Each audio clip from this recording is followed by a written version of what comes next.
Hello friends, and welcome to the Storyteller's Guide on Gilding Light, where we take adventure storytelling to the next level. Thanks to our sponsors, Idle Champions of the Forgotten Realms and World Anvil. Every adventure begins with your heroes, but a story wouldn't be compelling for the players or the observer without some sort of obstacle. Real cost to the characters.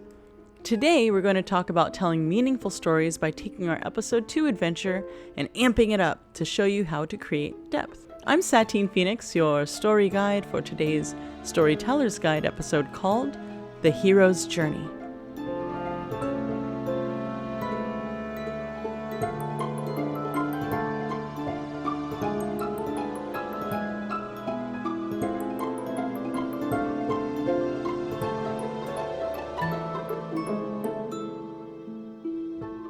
In storytelling with multiple main characters, it's important to know what triggers a sense of accomplishment and loss in each character.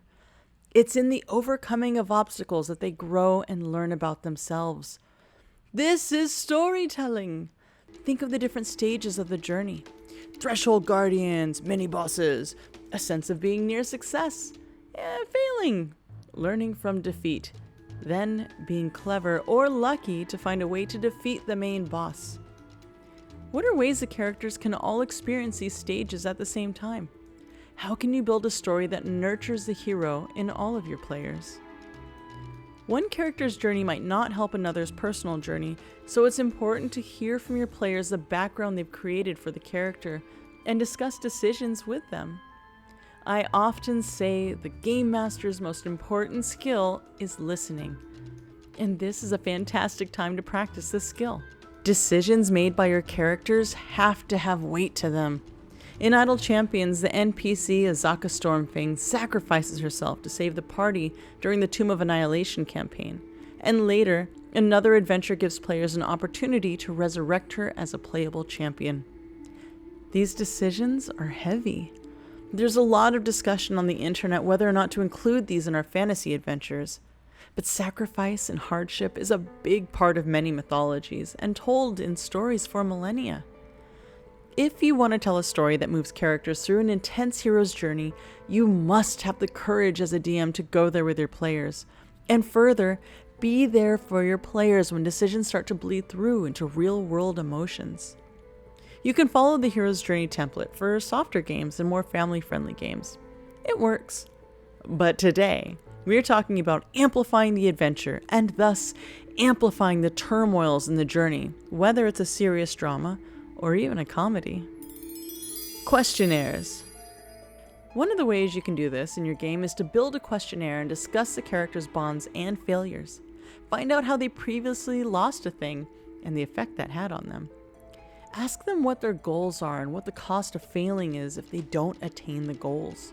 Learn about the characters' love and what they're afraid of. Learn about what the characters love and what they're afraid of. Next, do the same exercise within the group. I do this at the beginning of convention games. I ask the group a series of questions and have them quick improv the answers. Remind them that there are no wrong answers. The more the group works together, the more they'll be invested in each subsequent adventure. All right, here are the questions I ask. You had another party member. Who are they? Race, class, name. You were on the way to a city, camped out for the night in the woods, when suddenly you were attacked by a monster. What is the monster? How is it mutilated? What is it doing that you didn't expect? Okay, you and your group ran from it and each lost something important to you. In my games, a loss of really important things gives inspiration. So, what did you lose? You were backed into a corner, and one of your party sacrificed yourself to free the others. Who was it? What happened? And now, why is the extra party member gone? Upon catching up to the rest of the party a week later, what do you tell them happened? These questions are a quick way to build a bonding history between the main characters. You learn about the players, who likes to lead, what they might do or sacrifice in a given situation. Then you learn about the characters themselves. A character might choose not to tell the group the truth when they return, even though all the players at the table know the reality of the situation. As a DM, this is valuable information to guide the story so everyone gets to experience something fulfilling. Post-game review. Another way to listen to your players to find out how best to weave them into the story is to discuss with each player in a post-game session or in post-game character journals. Listen to what is important to the player. This will help you in your building obstacles that will satisfy the stages of the individual's hero's journey. Keep these journal entries or notes with your world building information like on World Anvil, so you can reference it at any time in or out of the game. By logging their journals, you'll be able to navigate what you've put them through already, so you can see the overall lifeline of the adventurer. That is what you're navigating as the game master, the threads of life of the characters. To see each thread and then build a story that ebbs and flows and encourages and challenges the bundle of threads at the right times. To see when you've pushed everyone and who wants more versus who wants a break from it. Crafting. Story structure, as we talk about a lot, is basically beginning, middle, and end. Act 1, 2, and 3, rising action, climax, resolution. In the hero's journey, we actually make these beats more meaningful by considering how the hero relates to their situation and environment. It's kind of the psychology. Your adventurer starts usually in a tavern, any tavern because that's somewhere they and the player are familiar with, also known as the ordinary world. The story usually grows from there. They're beckoned to a special world or scenario that they aren't familiar with. It consists of places and creatures that test who they are and what they're capable of. They have to make decisions that might bend the world or break a friend.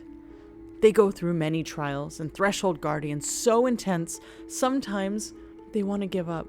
But through the courage of themselves and those they travel with, they overcome the obstacles, and maybe failing a couple times, eventually they attain the goal. Should they live, they return to their ordinary world, changed, or for us, having leveled up. They now relate differently to the ordinary world, and so too does it relate differently to the hero. As a game master, you are crafting this journey for your players. Make sure that their decisions matter to the world around them. Let them experience the change their decisions made. Sometimes it's good, sometimes not so good. But that's our job as storytellers, to move the story along and with the players, breathe life into it. Within this hero's journey, there are other structure beats, the call to adventure, refusal of the call, etc. You can find dozens of hero's journey charts all over the internet. There's so much to read about that in many books, as well as in my book, The Action Heroine's Journey. Read them. Read other people's writings. They're amazing resources for building your adventure and understanding in the moment of the game how to maneuver to keep on track with your player's character's journey. You can also use World Anvil's plot template to help build story within your campaign. Okay, I'm ready for adventure. After these quick videos, we'll be back to level up our episode 2 adventure with our guests and begin our quest here on the Storyteller's Guide.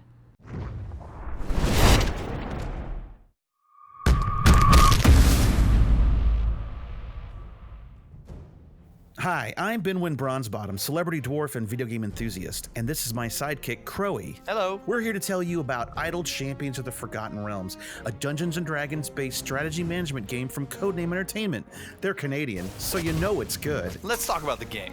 Did you ever play Cookie Clicker? Of course not. This game is a management game like that, but with far more emphasis on strategy. And with a flavoring of D&D's lore and legendary heroes, you can unlock your favorite champions like Farida from Aaron and Evan's Brimstone Angels saga, Minsk and Boo from Baldur's Gate, and the fourth and final member of Acquisitions Incorporated the C-Team, Amy Falcone's Walnut Dongras. The K is silent. Create the best adventuring party possible based on the formation options, your character's ability, and the obstacles and enemies you face. Or you just randomly click on things like I do and hope for the best. You can click on enemies to assist your champions, or you can set them up and walk away and let them do their thing. It's entirely up to you. I'm playing on the toilet right now. Why wouldn't you be? Idle Champions is available on all your favorite gaming platforms, including tablets, for the low, low price of free. So download it now. End with joke. You're not supposed to read It that. says end with joke. No, we're supposed to come up with a joke to go with where it says end with joke. I don't know. End with joke is pretty funny. Wait, on 3, ready? Yeah. 1, 2, 3. End with joke. I think it's funny. It's very funny. One of the biggest problems that storytellers face while in session is that when you're searching through your notes and books, you're breaking the flow of the game. World Anvil allows you to manage your lore, the stat blocks of your PCs, NPCs, and monsters, your music, handouts, and so much more from a single screen. Fill your maps with lore and bring your worlds to life by connecting locations, NPCs, races, and monsters to the lands of your world with interactive maps. Track the history of your world, the adventures of your party, and all your major NPCs with timelines.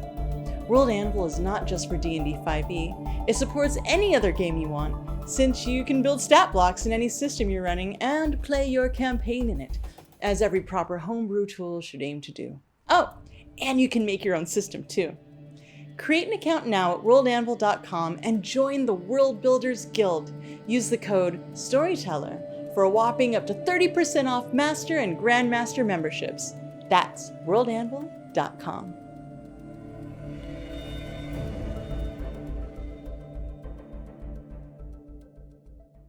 Hey guys, welcome back. I am really excited to reintroduce these guests who were on episode 2. If you didn't watch it, go back and watch it because this episode will make a lot more sense. We have Ivan Van Norman and Jason Charles Miller. Yay. Yay! Thank you for coming.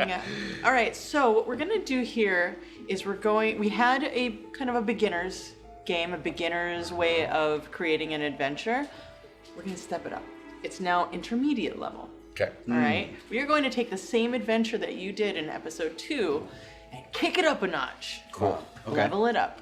So before we start, earlier I talked about the hero's journey, and I want to hear from you guys. What are ways you implement the hero's journey in your adventures? Well, for me, what's important about the hero's journey is that actions have agency, like characters do things that matter, and again, it's so dependent on like what tone and what style and what things you want to do, because in a lot of horror stuff, the hero's journey is not about winning against all odds. Sometimes it's just about making it through the next day. But in the classic hero's journey where they face against all odds, it really for me is just about like, how do you go Hercules style 0 to hero? And then more importantly, what do they sacrifice along the way, and how do you really Spider-Man the hell out of it? Yeah. You know what I mean? If you don't know what that means, Peter Parker always has to sacrifice something for everybody else to be okay. Yeah, and it's usually like Personal. Yeah. Really personal. He's not making his bills. Aunt May's sick. Something's going on. Doesn't hook up with the girl. It's like all of that is for the greater good. Yeah. Yeah, and showing that your character's actions affect the world around them, and having something that they might have done early in the campaign, 5 weeks later it comes back and that rears its ugly head, and so sort of showing them that the decisions that they make are going, trying to make it as real world as possible, still in that fantasy setting. Relatable. Mm-hmm. Yeah, relatable. But also, keeping the goals exciting, keeping the next thing that they can get, should be something that they're always striving for. And giving them a sense of accomplishment, right? Because that's the whole thing about the hero's journey. Yeah. You've got your threshold guardians that, I have this idea, I'm going to go down this. Oh my God, there's so many obstacles. Can I make it through? And actually, you can't make it through because it's too intense, so you have to regroup, right? Yeah. That's what we talked about in the last episode, too. Yeah, it's the facing against odds, so that you have to come back and find a new way to do it. Find a new way to tackle the problem. Mm-hmm. Yeah. Which I guess is what we're going to do right now. Yeah. Yeah. After point. 2 more questions. Okay. And I just want to kind of discuss with you kind of the things that I talked about in my previous monologue. Do you use a questionnaire? I don't, but often, so in a long campaign, if I'm running a long campaign, it's usually with players that I know. If it's ones that I don't, I'll sit down and try to get their experience out of the way, learn a little bit about their gaming experience. If it's at a convention and it's a one-shot, I like to provide characters and so that each player can breathe life into that character, but I give them some guidelines because let's face it, we only have 3 or 4 hours to really do this thing. So for you, the questionnaire is guidelines. You're giving them tips to to pair up with. Right. And like what I like to do too at conventions is have everyone roll, and then I give them a choice of what character they can pick depending on what their role was. And then you see, at least with the first few players, like what are they gravitating towards? And then often I've seen them talk with each other and decide, hey, I really would like to be the rogue and I'm the last one, but if nobody else wants it, can I have it? And that's cool too, because already they're working together. That's cool. Ivan? The first time I played Dread, and the whole point of Dread is to make a questionnaire, I never went back. Like, I love the questionnaires. And in lieu of questionnaires, I always will do one-on-one interviews with my players as part of like my session 0.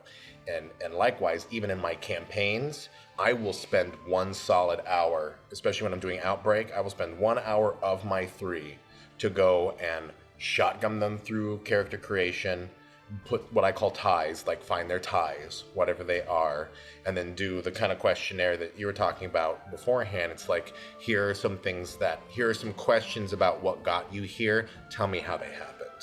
Kind of a situation, just to give them a little bit of a context, like they're making their own previously on kind of episode, which is great for a convention show because they're hitting the ground running. And especially in survival horror, it's some of my favorite because they're already setting the tone, and I don't even have to. Yeah. They're getting into it. They already bring the fear. Yeah, my favorite one, and small example, my favorite one, as I said, you have an abundance of one resource. What is it? And they said food. I said, okay, well, where'd you get that food from? And they literally talked about they literally made a rodent farm underground. Oh, wow. Yeah, so they're abundant. The thing they're taking up all their square footage for is literally this rodent farm, and I was like, that's perfect. So, but they have no water, so hence story hook. Oh, very nice. Yeah. That's a good idea. Kill that idea. Look for it. So what I'm hearing from both of you is that you are amazing listeners. You really care about the players that are at your table. Do you have any advice for other dungeon masters on listening? Because it's a skill you have to learn. It is, yeah. Well, my advice is throw your plan out the window. You know what I mean? Like, listen to what your players are going to do, and don't be upset when they don't want to do what you want to do. And that's really the key, because you're going to have more fun ultimately letting them go where they want to go, rather than you planning them to do one thing and then being upset when they don't do that, because they're never going to do what you want them to do. So yeah, I think listening is the number one thing, and also being adaptable and get ready for you to be on your toes. For me, the key to listening is pretending like your players are the only people in the world. That's it. It's just nice. when you're talking to them and when you're talking about them, it's about eye contact, and it's about making sure that everyone knows that you are focusing on them. And more importantly, and this is kind of a public speaking thing, is you learn how to make eye contact with the room and not just with a single person when you're having these conversations. Also, another thing that I've learned this is a little tougher to do, but there's a step leading up into it. It's about learning how to listen, but also think about what you're listening to at the same time. So if you're hearing someone talk about what they want to do, you're already kind of categorizing that information into how you want to utilize that in the next step while you're still listening and going into it. It's a little bit like circle breathing if you play the didgeridoo. It's like, how do you breathe out and breathe in at the same time? It's tough, but one of the things that I've learned, that if that is just really hard, allow yourself time to pause. Like, don't feel like you have to be like, go right into it. Like, and I guess this is one of the benefits of sometimes working in the horror genre is that pregnant pauses can add to it. But I will literally just sit and sometimes give myself a minute to think. And then I'll write down a few things, and then I'll go back into it. As one of your players, it's super frightening. Yeah, and that's okay. Like, do not think that you need to fill dead space, because you don't have to. You can literally still go back into it, and you haven't ruined the pacing by taking a step back. It's just one of those, you want to make sure that you don't have that pause be so long that they get out of it. Yeah. You know what I mean? I've learned that like 30 to 60 seconds is perfect. Yeah, and it's practice. It just It is takes practice. practice. So, you guys ready to amp up this Yeah. adventure? Do you remember what the adventure was about? Yeah. I do. I think it was like the Were-Rats of Iron Vale. Yes. Yeah. Got it. Yeah. So we have our tried and true adventurers running into issues, and they have to find a way around it. All right, so we're gonna level it up to level 8. 8. Wow. Okay. 3 or 4 hours. You know, how long do you feel like Okay. this game should go? Standard session. 4 hours. I'd love Level 4, especially since it's level 8, because there's Absolutely. so many variables, so many more spells, so Yeah. many more skills, Yeah. feats, things that you can make things last longer. So yeah. Cool. Also, there's ways to take our main beats and make sub beats in those main beats now. I think that's the way to do it. First one that comes to mind is that our whole the enemy of my enemy is my friend. We can make that way more interesting by having to earn the trust of the Were-Rats, ye must do blank. Right. You know, Oh, okay. kind of a situation. All right. Whether it's not just, challenging the leader, but it's like, what favor can you do for the Were-Rats so that they help you against the big bad? Right. Like you've got to do an extra step to even get Yeah. an audience with them. Exactly. Yeah. Kind of a situation. So, Okay, the last thing that we have to implement is the questionnaire. A questionnaire questionnaire. for more buy-in. Well, since we've kind of established in this world that it's literally about, a group of adventurers getting together who are trying to find a booker, that, to get more fame and prestige, Yeah. maybe just having questions that go into why they joined the band. Yeah.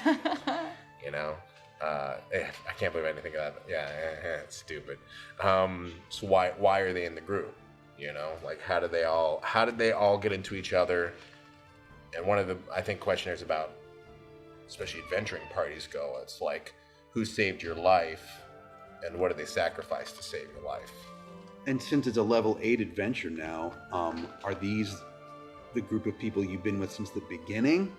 Maybe Or not. did you all come together at level 7 and you're a Let's say newly they did. established? It's even better. Yeah, because they got history. Right. Yeah. So let's create a questionnaire that develops the history of these people. Cool. It's A true. long time. Yeah, it's a long time. Right. Level 8's almost national heroes. And what also would help too is if this is a one-shot, it could be something where you send this to your players ahead of time. Let's say you're going to run it at a convention. You know who your players are going to be. You send this to them a week earlier. Yeah. So that you've got it in front of you already, so it doesn't take up that valuable actual Convention game time. time. Yeah. Oh, that's Yeah. good. Yeah. All right, yeah. let's make it. Let's make that questionnaire. I'm thinking. So the point is that there's a booking agent to Right. get them Right, an adventure even more. booking agent. Adventure Oh. booking agent. First one. Why does your booker suck and why do you want a new one? All It right. feels like really close to real life for me. I've had these questions before. Yeah, you had these in questions real before. life. This Yeah. should Okay. be easy for you then. Getting close to home. All The right. names will be changed to protect the guilty. So, all right, that's a good first question. Sure. Now that leads into the new booking agent. Right. Well, And because they presumably want to find him, right? Or like, Yeah. why do they like him? Why do they want him? What appeals? what happened that you either missed out on something that someone else got super famous for? yeah. Or- Yeah, that's cool. Like the Poor Jason. pinnacle adventure Yeah. Oh, that I'm in the world now. Okay. But that pinnacle adventure, that treasure that you didn't find because he had the hint and gave it to a different adventuring Yeah. party. Cool. Yeah, I think it's like the classic FOMO. Like, what's your hardest FOMO in this world? Could also be It was like that black dragon treasure. who, or also who does that booker represent that you look up to, and what did they do?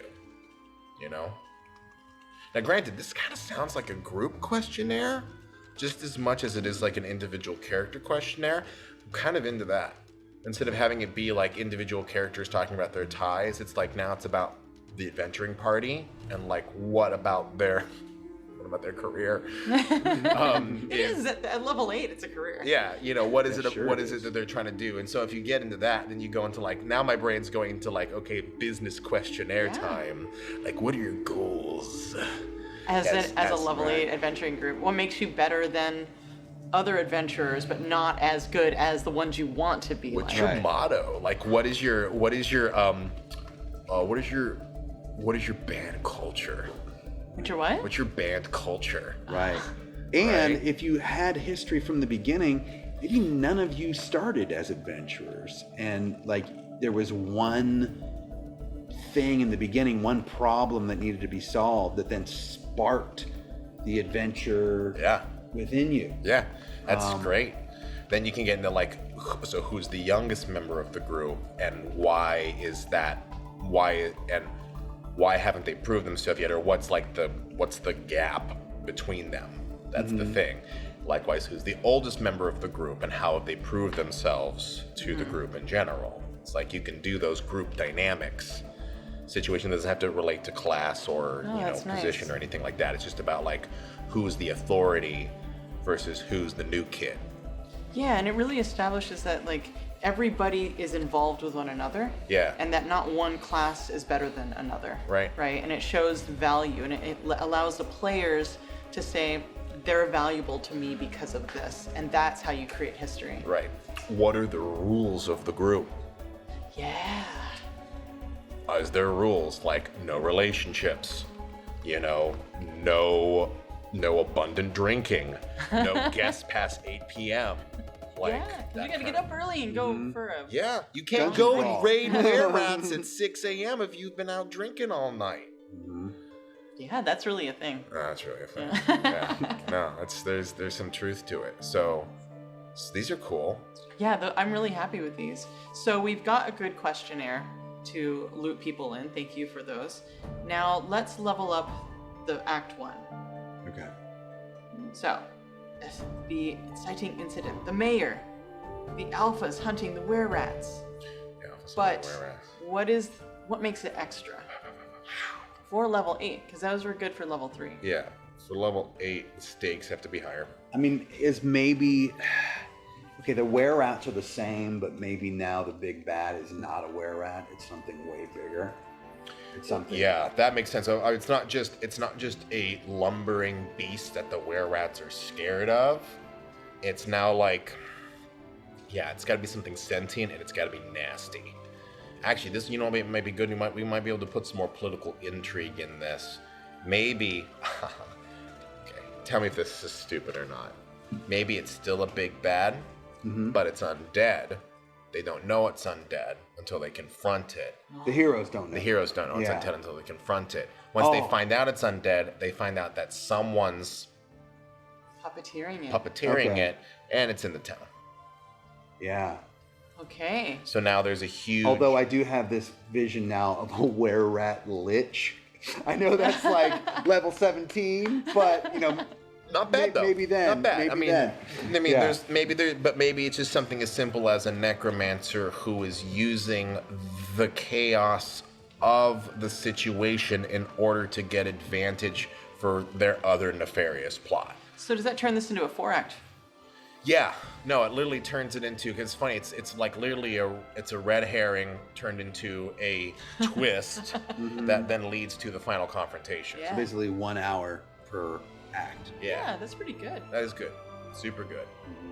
And then I think at that point we don't have to plus up too much more. Now we just plus it up by putting a whole rat in there. Yeah. Yeah. Yeah, but now you've got the whole like kick down the necromancer's door and deal with his whole bit, or chase him out of town, or hang him like the horse thief he is, or whatever it is. And he's clearly going to be in disguise. Well, yeah, So, it's even better if he's with the mayor at the whole point of the beginning of the act. He is the mayor. You know, I mean, that's a little on the nose, but right. I'm into it. I'm Yeah. into it. But it's also, and having him be adjacent to the mayor is also a little on the nose as well, too. Yeah. No. But having it it's a involved, 4-hour right? adventure. That's the problem. But That does is the the mayor problem. know? Yeah, of course the mayor doesn't know. He doesn't know. Right. Mayor has no idea. In fact, you could have it be like the community board of directors, like he's on the board. You know what I mean? And then maybe he's one of the more angrier voices on the board to cover up his clearly condemnability. Condemnation. Yeah. Whatever it is, I'm into Condemnability. it. Yeah. I like that. Yeah, it's a word, trademarked. So It is now. So now we have level 8 characters. They're going to want a lot more interaction. In Act 2, we have reasoning with, challenging the leader of the were-rats themselves. We have belling the cat, bait and kill, and we have rat poison. But I feel like they're going to need to get more involved. Like, they want to use those spells. They want to use their, like, multiples of actions. right. I think at this point, I mean, tell me if I'm wrong, Jason, but it sounds like it's just like adding another step into each one of those things, right? I'd say so. You know? Yeah. And also maybe if one of the objectives like we had in the earlier adventure is going to that other part of the buried city, you know, there's more of a challenge there too. Right. You know, or the dungeon crawling is a little more involved. right. Than just, you know, a couple of hobgoblins and then you find the bell. You know, now it's they have to do a mini dungeon crawl basically to get through it, you know? And that definitely gives them more to battle with. And on the diplomacy side, for like the enemy of my enemy is my friend, maybe it's just one of those situations where they gotta outfit their army now. Like, it's just a bunch of were-rats. They can't go against like an undead giant rat without like proper equipment, things like that. Yeah. Oh, they can, but more are gonna die Yeah. Right. if they don't, you know? So making it more survivable, because now you actually care about these things. And maybe there's something in the ancient city that drew them there in the first place, and there's some sort of were-rat style. Maybe it's just clearing out their home, you know? Right. No, but what I mean is when you're enemy of my enemy is my friend, there's something that ties into the old city that then helps outfit these guys. That makes sense. better. Yeah, like a forge or like an old armory or something that they can go to that's either like released as a result of the were-rat clan, or, you know, I do like the idea of that, like, you think the were-rats are the enemy, but they're just people trying to find a home in the underground. Right. And now you try to find like how do you do the mission but also make their life easier? So Those are pretty good additions. So why don't we talk a little bit about this necromancer? How does he give himself away? yeah, that's good. That's key. I always forget about that. How do they give themselves away?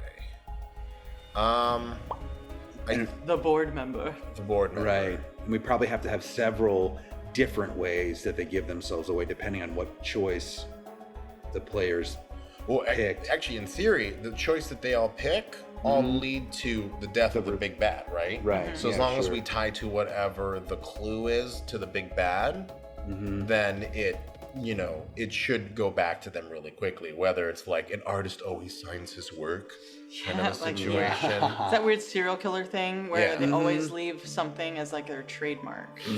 Yeah, and maybe it's something as simple as like, I'm trying to think of what a necromancer would do to mark its work. Sigils are easy. I'm trying to think of something sexier. It's hard to level things up like this. Yeah. What if it's... yeah, it's kind of breaking the rules of magic a little bit, but what if it's like, it has to have some kind of, like, he's got to put something inside of the creature in order to animate it, so it's got like a glowing stone in its chest, or, you know, maybe it's got like a thing shoved down its throat. That, Silence of the Lambs style.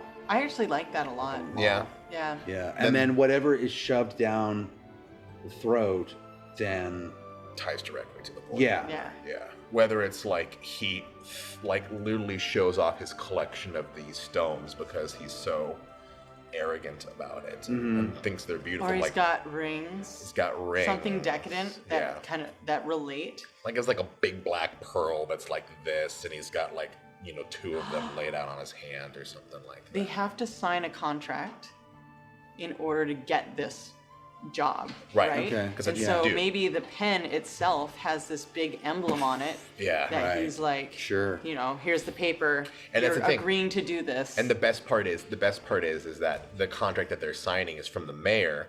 No one's got a pen.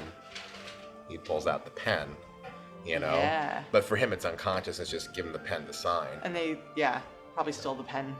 It's got that thing on They there. probably stole the will. pen. Everyone steals Everyone the pen. steals a pen. the quill. The quill, right? Dun dun dun. But that's cool. I dig that.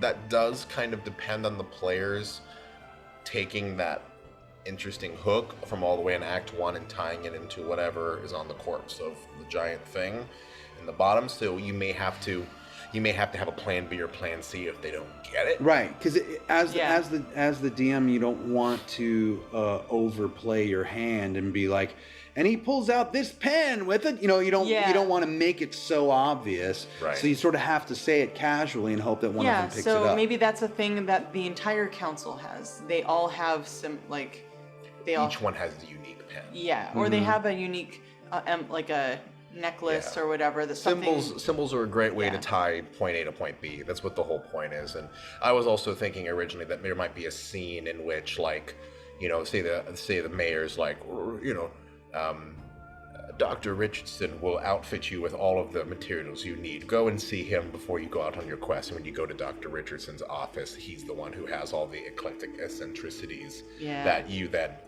very clearly see on the were-rat's body. Yeah, I like it. That's a really great way to level this up. Are there any additions you guys want to make before we wrap? Any last thoughts, Dungeon Masters?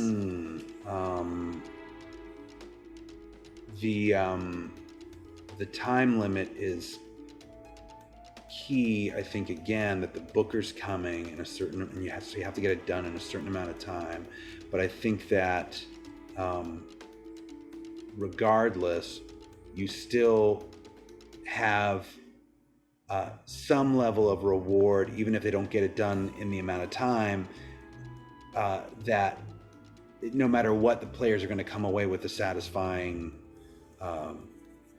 feeling of adventure. Yeah, and then we talked about the hero's journey. So, you know, how did they become better people? And how they make this town a little safer. Mm-hmm. Okay. Either way, they did. Either way, they did. Yeah. So they made the town safer, even if they didn't get the booker, you know, which is good word of mouth marketing.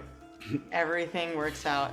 All right. Well, thank you guys for participating in this intermediate adventure for the Storyteller's Guide. Why don't you tell everyone where they can find you? Thank you. I'm Jason Charles Miller. You can find me online on Instagram and Facebook at Jason Charles Miller, and on Twitter at Jason C. Miller. And I'm Ivan Baron Van Norman. I'm on all the internets, on all the social medias, usually as either Ivan Van Norman or at Hydra_Lord. I've got some stuff coming out, and if you're into storytelling games about how great civilizations fall, we're currently putting out Icarus, which is a game just about that. You literally stack dice to tell the story about your epic civilization and how it crumbles into nothing. Check it out. That's lovely. Yeah, it's fun. That's very nice. I'm Satine Phoenix. You can find me at Satine Phoenix on all the things. I'm the owner of Gilding Light and the Dungeon Master for the Sirens. Before we go, I want to say thank you to our partner, Idle Champions. Idle Champions of the Forgotten Realms is a strategy management video game that brings together iconic Dungeons & Dragons characters from novels, adventures, and popular shows into one epic adventure. The game is available now on PC, Mac, Steam, and web, Xbox One, PlayStation 4, iPad, and on all the Android devices. Also, thank you to our sponsor, World Anvil. World Anvil is a world-building tool for authors, storytellers, and world-building lovers. It's an online set of tools specifically designed for world-building. It'll allow you to organize your world, search through everything and anything with ease, present it publicly, and get feedback from a community of world builders around the globe. And they have active maps Very cool, worldanvil.com. We hope you guys enjoyed today's Storyteller's Guide. If you want to share with us the way you implement the hero's journey into your game, or even questionnaires, go ahead and tag us at Idle Champions and at Gilding Light. And until we meet again, dear storytellers, thanks for watching. Hey guys, thank you so much for watching the Storyteller's Guide here on Gilding Light. Please, in the comments, tell us how you use the hero's journey in your stories. Send us links to your questionnaires that you ask. Let's start the conversation and learn from each other. Thanks again. See you next time on the Storyteller's Guide.